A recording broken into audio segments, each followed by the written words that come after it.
You know what today is, Happy Sebastien Bourdais? birthday. It's the 1-year anniversary to the day of the Hamburger and French fry show. Did we Imagine even that. call it that at that point? No, you came up with that, but we were just farting around a year ago on Saturday at the Roar. We're like, let's talk to people about what happened that day. Little do we know, people don't like looking at me, but they really like you. You made this thing a thing. So, happy anniversary, bon anniversaire, and whatnot. So, Same are to we you. done? Are we done? Okay, All well, right, thanks from thanks Daytona. guys for following us. And All right, Seb. So we're here, day 2 of the Roar. We had a bit of rain to close out Friday. We've had a bit of rain. little touch. Did you a watch lot. this from the media center? Or? I was asleep. It's been an interesting Roar. Temperatures are up from last year, right? Things have cooled down now today. Yesterday was hot and humid, a little windy. It's good mix of everything. We've been through a number of sessions now. You're getting ready for the night session. What's this Roar been like for you with the Ford GT team? And we'll talk about some other topics after. Yeah, I mean it's good. Obviously, it's a pretty known quantity. The car, just every year, obviously Michelin has a new tire that we have to kind of work, around and fine tune the car. BOP came out after we tested in December, so He was just telling a friend of ours, Pierce Phillips, how much he loves BOP, and I think we're about to get video bombed by. my God. Oh, look at this. Two French guys. Jean Girard is here. This is a double French fry and hamburger episode. That's cool. A French hot dog. You know, this is not an adult show. The children watch this, Paz, good Lord. Well, since you're You here, guys have fun. I'm No, gonna go work. you've got I'm no gonna go work to the to do. office. Well, you bombarded us, so now you're staying. now you got 30 seconds of penance for coming here. No one cares. me No check one my wants you in the schedule. car. Tell us about your Roar, because you're leaving. I got him, but how's your Roar been so far? Well, good. I thought you were dressed to go home already, but Almost. I don't Yeah. know if I'm driving anymore. good. It's fun. It's good to get back in the car. Beginning of the year. Happy New Year, by the way. Happy New Year. Happy New Year. The cars are fun to drive on the Michelin Michelin. tires, Yeah, tell us it's a lot about of that. fun. It's a lot of fun to drive back on the Michelin. It suits the car really well. 200 more horsepower. Yeah. Everything's great. Yeah, everything's good. Just having a good time, really. Obviously, it's the Raw, so everybody's working on their stuff for the race. But so far, it's going pretty well. You going to support Sebastien and his push for an IndyCar championship this year? You're going to be nice and just kind of fall behind? Well, do we'll what have he to needs? discuss that later. Different subject. He was very helpful in your career getting here. I'm just saying, pay him back. brother. I'm trying. All right, well, we don't want Roger to fire All right. you, so go get to work. But good seeing you. Can I leave now? Yeah. Okay. Send me a bill. Okay. Goodbye. Okay, so we got a little bit of an insight on the DPI side. Exactly. Take him out if you see him. Just feed him a wheel. Take him out. But you've been in, again, for what you guys are trying to do, you've been on the Michelins, right? The only class in the WeatherTech Championship with this shift to all Michelins. You've been there, so you know that part. But the BOP side, what do you do? And I'm not trying to bring up something that some people hate, but Well, you do the best you can. I mean, that's all you can do. And obviously, we got 40 pounds in the car, courtesy of ballast. as a Christmas gift just before Christmas, and less power. So obviously, it's harder every year to try and get performance out of it. The guys at Ganassi and Ford do a great job, though. I mean, I don't think we've lost actually that much because we had gained a little bit, but.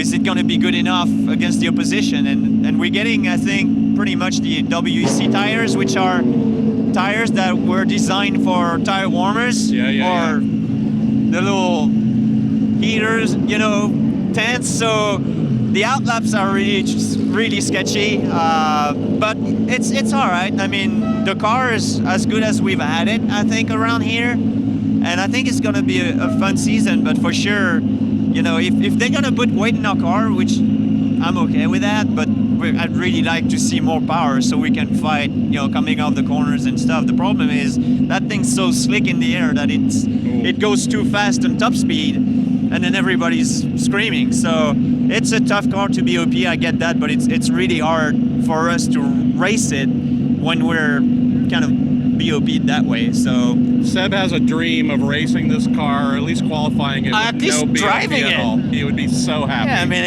if we could get like 200 kilos out of that thing, or like 150 and just unleash it, pretty much like the street car. it'd be really quick, so that would be fun. But that ain't gonna happen racing for sure. Seb, tell us about, in years past, again, being on Michelin's and GTLM, you guys, compared to the other classes on the former Continental tires, there were pretty competitive laps being turned in GTLM as a result of the difference in tires. Now that everybody's on them, including GTD and also the prototypes, what has that been like on track for you in terms of speed differentials, braking, and otherwise? Has that been any adjustment? Well, I mean, there's two different things.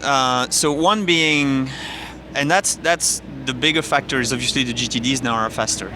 So for us, it's a problem because, you know, when they put weight and they give you less power, now you're even more mixed up in the GTDs. So I think I've heard rumors that the GTDs might be turned down a little bit to recreate some more class separation. I wish that we would just be turned up, all of us. It make a little bit more sense with the DPI cars and everything, because they're like 10 seconds faster almost. So there's room on that side, but it doesn't seem like it's going to happen. There's always like, you know, one manufacturer that just seems to be pinned, like they're kind of maxed out on either weight or power or something. So I don't think it's going to happen that way, unfortunately. But I think the GT3s are going to have to be, you know, turned down a little bit just to recreate some class separation. The other factor is, obviously, now that everybody's on Michelin tire, the track seems to be gripping up, where before it seemed to be like absolutely neutral and even from start to finish, just kind of track condition and track temperature dependent. Now it seems to be gripping up, putting rubber down and keeping it. So I think we'll probably see a bit of a balance shift through the event, and potentially obviously faster lap times as the track grips up. So it's definitely a bit different and something new that we haven't seen in many years. Wish we were seeing you in the DPI class.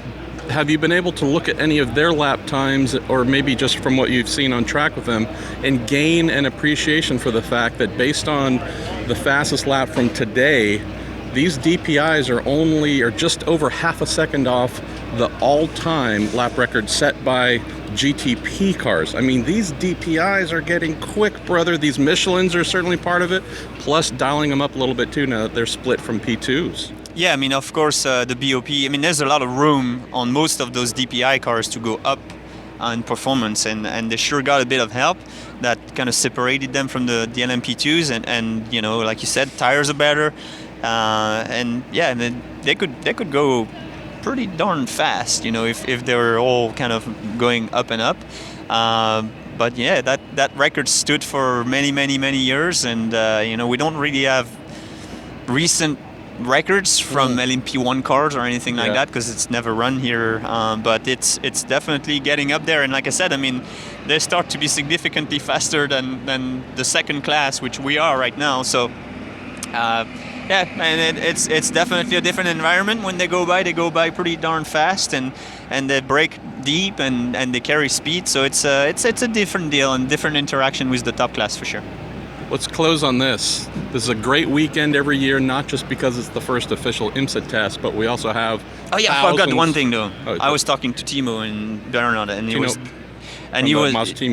was definitely saying that lap record is falling in qualifying, no problem.